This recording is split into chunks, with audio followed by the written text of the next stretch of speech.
అదృష్టవంతుణ్ణి. అందుకనే 43వ సినిమా కూడా చేయగలుగుతున్నాను నేను. ఇంతేకాదు ప్రతాప్ రెడ్డి గారితో ఫర్దర్గా రాబోయే సినిమాలు మొత్తం నా జీవితంలో ఎన్నైతే సినిమాలు చేయగలనో అన్నీ కూడా చేస్తాను ఆయనతోటి.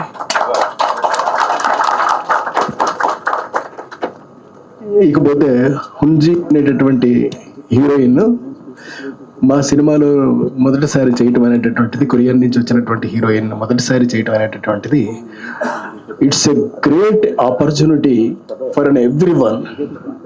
అంటే చూసే ప్రేక్షకులకి ఎలా ఉన్నప్పటికీ కూడా మాకైతే మాత్రం ఇట్స్ ఎ గ్రేట్ ఆపర్చునిటీ. ఇక ఇంతకు మించి నేను ఏమీ చెప్పగలుగుతాను మీ అందరికీ. మీ అందరి కృతజ్ఞతలు, మీ అందరి ధన్యవాదాలు మొత్తం అన్నింటినీ కలిపి పుణికిపించుకున్నటువంటి నేను ఇవాళ ఎదిగి 43వ సినిమా చేస్తూ మీ అందరి ముందుకి వస్తున్నాను అని అంటే మరొకసారి మీ అందరికీ కృతజ్ఞతలు తెలియజేసుకుంటున్నాను. Thank you. Our beloved producer SV Krishnareddy గారు అంతరాత్మ అచ్చిరెడ్డి గారిని మాట్లాడవలసిందిగా కోరుతున్నాను.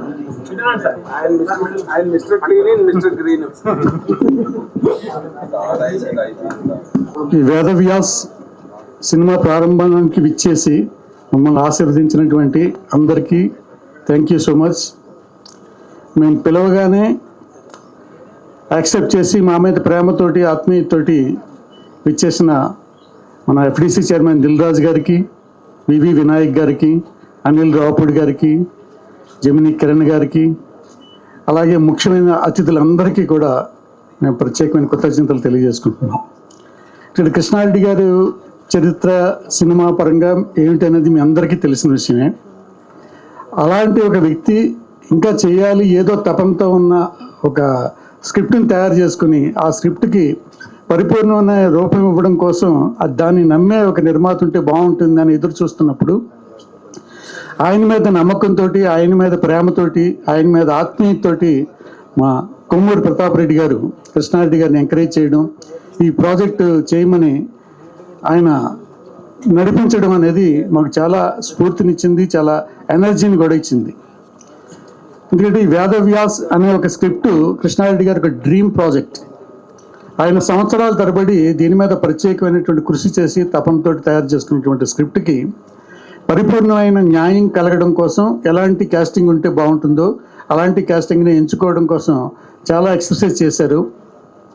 దాంట్లో భాగంగానే కొరియా వెళ్ళి అక్కడ ఉన్నటువంటి యాక్టర్స్ని అందరినీ కూడా పరిశీలించి తనకి క్యారెక్టర్కి నచ్చిన ఆ క్యారెక్టర్ కనపడుతున్నటువంటి ఆర్టిస్ట్ని సెలెక్ట్ చేసుకుని తీసుకురావడం జరిగింది.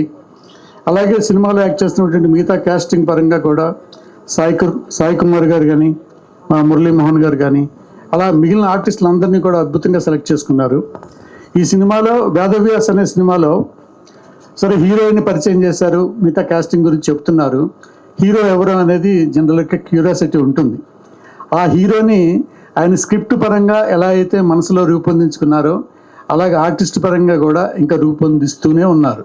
అది ఇంకొక వారం రోజుల్లోనో 10 రోజుల్లోనో అది పూర్తవుతుంది. పూర్తవగానే ఆ హీరో ఎవరనేది రివీల్ చేయడం జరుగుతుంది. అది ఫైనలైజ్ అయిన వెంటనే అతి త్వరలోనే రెగ్యులర్ షూటింగ్ కూడా ప్రారంభం అవుతుంది.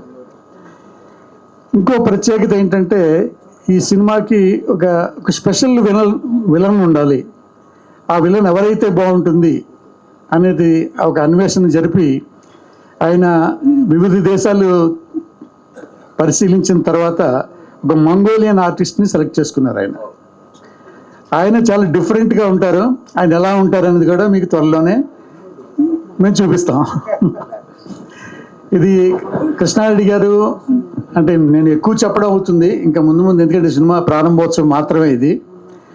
దీనికి సంబంధించిన సంగీత పరంగా కూడా ఆల్మోస్ట్ 1 year నుంచి ఆయన ట్యూన్స్ కంపోజ్ చేసుకోవడం, సో దాన్ని రికార్డింగ్ చేయడం అన్నీ చేసుకుంటూ ఇంక్లూడింగ్ మొత్తం లిరిక్స్ రాయించుకోవడం, పాటలు పాడించడం అన్నీ కూడా పూర్తి చేసుకొని ఫుల్ ప్లెజ్డ్ మ్యూజిక్ ఆల్బమ్ చేతిలో పెట్టుకుని సినిమా స్టార్ట్ చేయబోతున్నారు ఆయన.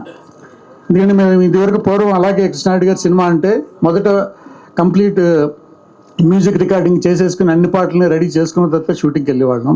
మళ్ళీ ఇప్పుడు చాలా రోజుల తర్వాత అదే విధంగా పాత పద్ధతిలో కృష్ణారెడ్డి గారు మొత్తం మ్యూజిక్ ఆల్బమ్ రెడీ చేసుకుని చాలా కాన్ఫిడెంట్గా మేము షూటింగ్కి వెళ్ళిపోతున్నాం.